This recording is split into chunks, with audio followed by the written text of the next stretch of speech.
Every October, we come together to recognize National Disability Employment Awareness Month. People with disabilities bring incredible value to our nation's workplaces. We must constantly remind ourselves of the obstacles you face and overcome.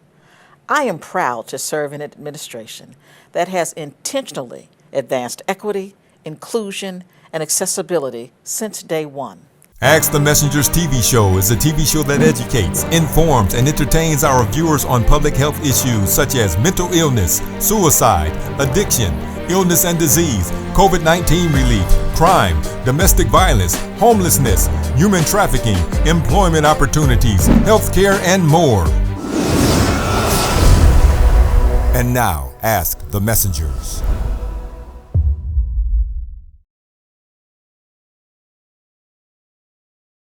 Do you like music? Do deaf people actually have sex? I've been asked a few times, can you read and write? Can you understand my lips? Yeah, I don't like that one. You hear the same thing over and over and over again. Can you drive? Can deaf people drive? Oh, can deaf people drive? I'm like, obviously I can drive. Oh my gosh, that's so insulting. Well, people do ask me if I need a wheelchair, like at the airport. I'm like, hello, I'm standing in front of you. I just can't hear. Do all deaf people sign the same? Is it a universal language? I'm like, well, do you have a spoken universal language? It's not really a question, but they try to test me, like, are you really deaf? So some people yell behind my back. There's many things that are just really annoying, but if you ask me, do you wish you could hear? That's awful. Today on Ask the Messengers, we are here with Christopher Samp, who is the director of the City of Detroit Office of Disability Affairs. He is here today to help us break some of the stigmas as associated with disabilities. He's here to tell us what his office is all about, the resources that they provide, and he will also let you know how you can reach them if you need some help. Ask the Messengers begins now.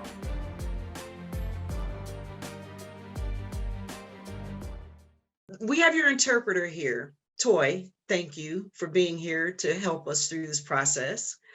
Now, during the pandemic, we actually got a chance to see the interpreter in the forefront, because before, interpreters would be in a little box down in a corner. But during the pandemic, the interpreter was right there. So tell me, as someone who is disabled and use what is it called, sign language, how did that make you feel as a person to see what you do out in public like that?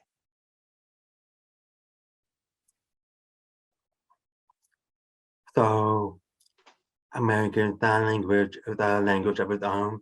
It has its own grammar structure. So it's a little bit different from English. So it's important to have access to language and communication. So even though you have English caption, like people who type word for word, it sounds different. Like for example, the brown fox jump over the fence. Instead, it sounds different. It would say the fence, the brown fox jump over. So seeing sign language in TV or in person helps me understand the message better. So I mean, we do have time word for word, but it's a bit longer. Airsound is brief and it's visual language. We see the emotion, we see what's happening around us. So it's really important to include a language that's accessible to the deaf and hard of hearing. So when I'm out in public, people will say, "Oh, can you read lip?" Lip reading is like 20% accurate because every person's mouth movement is different. And also the words might be similar, like may, bay. We have your interpreter here. Toy, thank you for being here to help us through this process. Now, during the pandemic, we actually got a chance to see the interpreter in the forefront, because before interpreters would be in a little box down in a corner. But during the pandemic, the interpreter was right there. So tell me, as someone who is disabled and use what is it called, sign language, how did that make you feel as a person to see what you do out in public like that?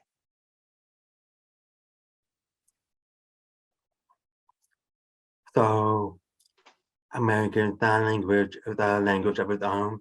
It has its own grammar, structure. So it's a little bit different from English. So it's important to have access to language and communication. So even though you have English caption, like people who type word for word, it sounds different. Like for example, the brown fox jump over the fence. Instead, it sounds different. It would say the fence, the brown fox jump over. So um, seeing sign language in TV or in person helps me understand the message better. Um, so I mean, we do have sign word for word, but it's a bit longer. Airstyle is brief and it's visual language. We see the emotion, um, we see what's happening around us. So it's really important to include a language that's accessible to the deaf and hard of hearing. So when I'm out in public, people would say, "Oh, can you read lip?" Um, Lip reading is like 20% accurate because every person's mouth movement is different. And also the words might be similar, like may, bay, the lip movement are the same. So I have to do a lot of guesswork. So is that person saying may I go out, or is it I'm going out in the bay? I don't know. So having a sign language interpreter may give me a full access to information. So yeah, the deaf community, we have a culture, we have an identity. So sign language is that help us gain access to information. For your organization, what are some of the qualifiers? Like, who qualifies at what level? Because disabilities have different levels, different types. Who qualifies for your services? Okay, that's a great question. In the United States, we count over 61 million adults with a disability, representing 26% or 1 out of 4 adults. Disability can be visible or hidden. You might easily see someone who uses a wheelchair, or you might see someone like myself who's deaf, but you won't notice until I use sign language. The disability community is larger than people think. There are many different categories, such as cognitive disability, developmental disability, physical disability, blind and low vision, deaf and hard of hearing, learning or intellectual disability, and mental health. There's many different categories. Some people are born with a disability, some become by accident or through illness. It could be temporary or permanent. Like if you play basketball in high school and someone's spraining your arm, you have temporary disability for 1 month until you recover. Or the disability become apparent when people become older, like they need hearing aid or a walker. So some government agency or program require documentation of disability, and that you will get through your doctor. So the American with Disability define a person with a disability as a person who has physical or mental impairment that substantially limits one or major life activity. So the ADA makes it unlawful to discriminate a person with a disability. So the service we provide at the ODA is open to all residents and visitors. So we provide accommodation like AirSouth, American Sign Language Services. We assist with civil rights complaints, like if something is not accessible, we help with making sure things are accessible. We provide guidance to city departments, making sure that the program, event, and services are accessible proactively. So, what are some of the stigmas that you would like to see stopped? Stay tuned for more of Ask the Messengers. Would you like to help us save lives? You can do so by partnering with us here at Ask the Messengers by making a donation of any amount. The people in your communities need your support. Help us extend our reach and impact more lives. Supporting our organization is as easy as a click of a button. Just visit our site shown on the screen from your phone or computer where you will see a yellow donation button. Ask the Messengers is waiting on your partnership, and your community is waiting on you.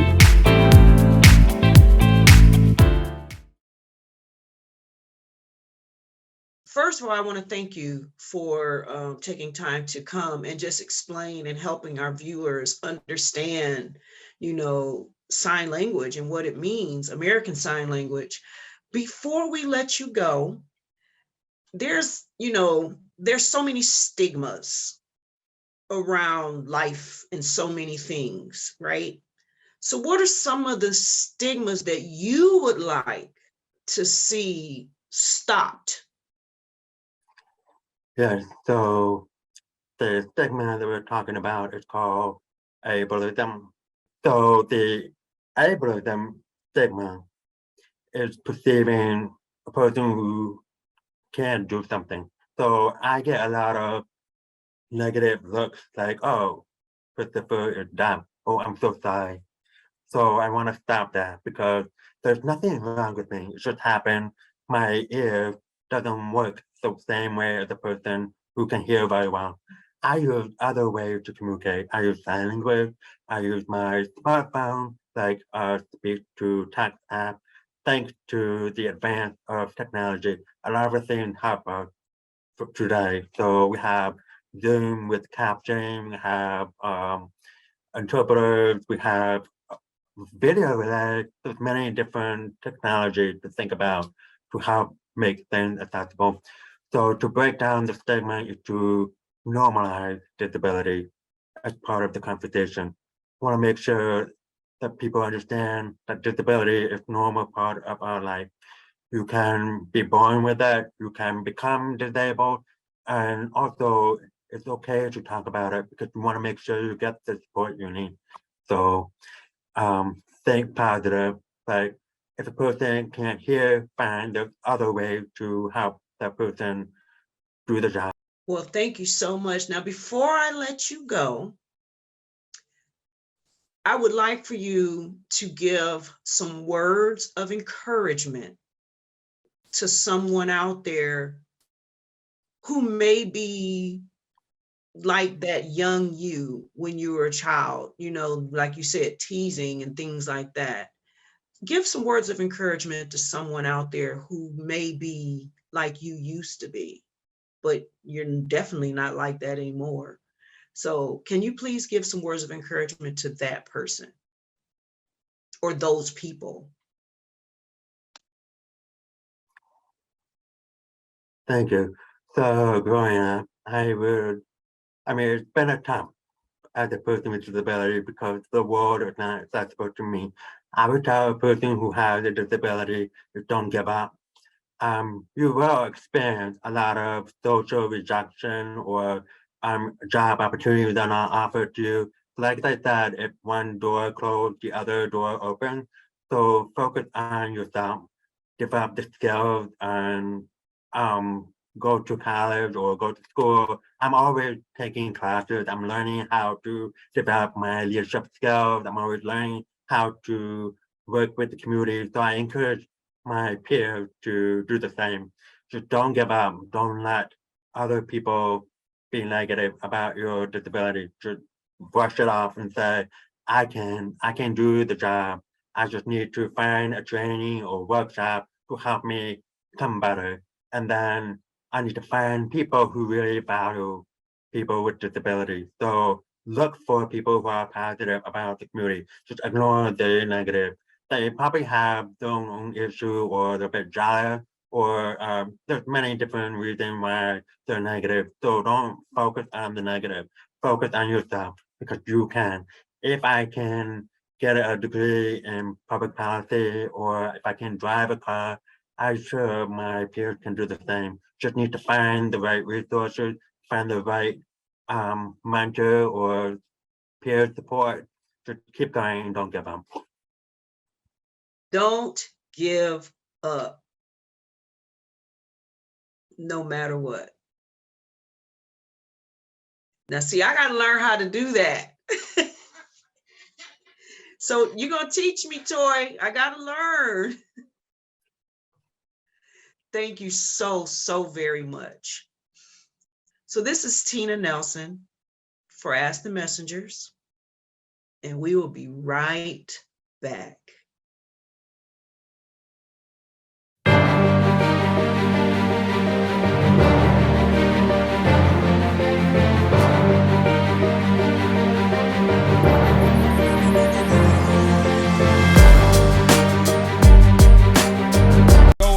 November 8th and cast our vote.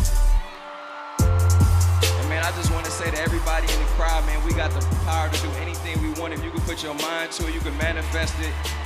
You know, your voice matters, and the importance of voting is to make it count. So many people fought for these rights. So many people lost their lives for us to even have the opportunity to vote. I think we owe it to them. It's a major disservice if we don't go out and let our voice be heard. Happy anniversary. This is Lauren Harper wishing happy anniversary to Ask the Messenger TV show. Ask the Messengers celebrates 6 years of being on TV. The show airs every Sunday at 8 a.m. on TV 20. Bring you love, happy, bring you hope, anniversary. Teaching my brother and my sister I love one another. Bring you love, happy, bring you hope, anniversary.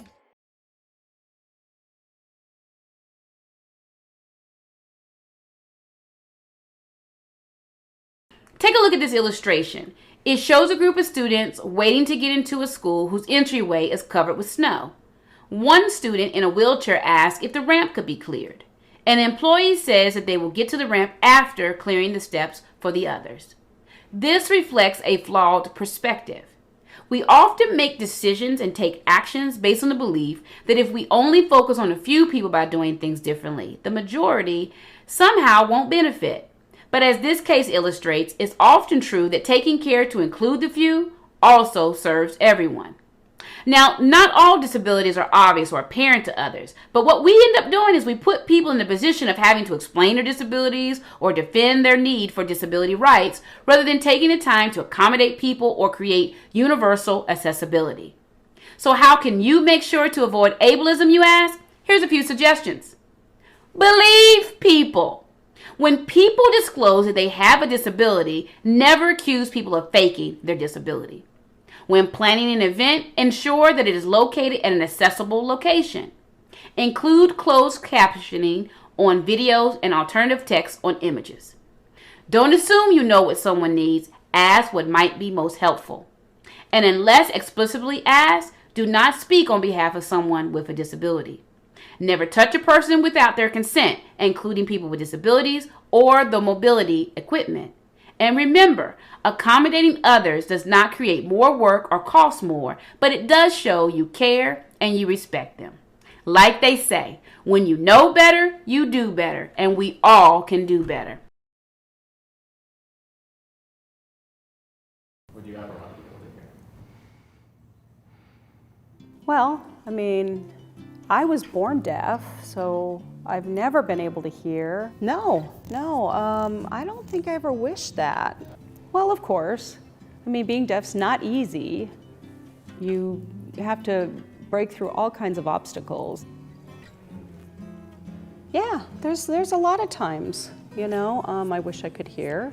I mean, that sense of feeling normal, you know, because so many people in the world are able to hear and just wanting to fit in. But I would not want to be a hearing person for the rest of my life. I want to be deaf. I love my life. If I became a hearing person, it makes me think about that word privileged. Would I then feel privileged and The thought of that really bothers me.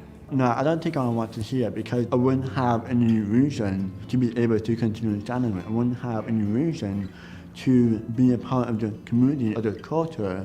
My identity would sort of disappear. I would then be connected with what we call the hearing world.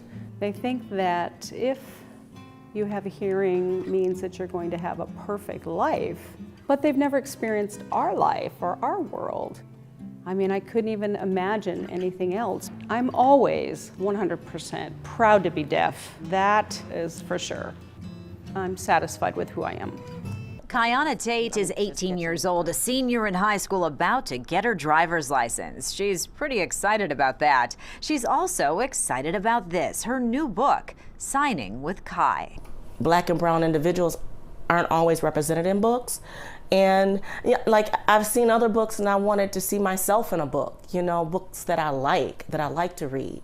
But she wasn't seeing herself, a person of color, in books about American Sign Language, so she made her own. With family and friends signing the alphabet, even little brother MJ has some letters. Hearing people, deaf people, hard of hearing people, the community as a whole, anyone with friends and family, everyone can learn to sign and we should. And she says, don't be scared to try. No, it's easy. It's easy. It'll be easy because they can look at my book and they'll see pictures along with the alphabet, the words, and the signs, and all there. It's all there, ready for them to learn to sign. For Kiana, this book communicates more than that. It's really important that Black and Browns people are seeing ourselves in our books and our language because it gives us inspiration and it makes us be happy to be who we are. It's National Disability Employment Awareness Month. Let's create more meaningful jobs for people with disabilities and make the workforce stronger. Because true equity includes all. Well, that concludes this week's episode of Ask the Messengers. We hope that the information that Christopher shared with you today gave you some information, it gave you some understanding, and it also helps you to know if you are disabled, where now you know where to go to get some help. This is Tina Nelson. Again, Christopher, thank you so much for being a guest on our show. And I promise you, the next time we meet, I'm going to learn how to use these hands. Thank you. Thank you very much.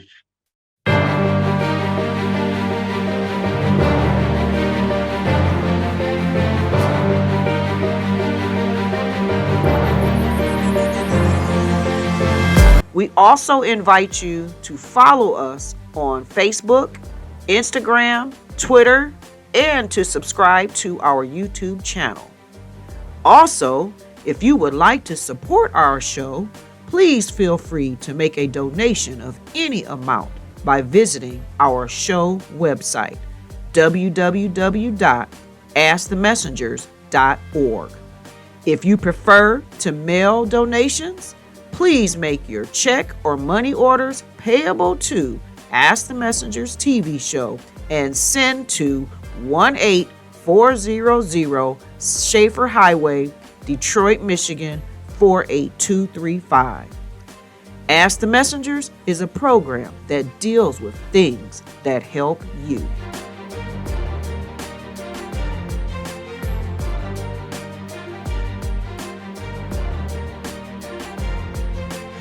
Thank you for watching.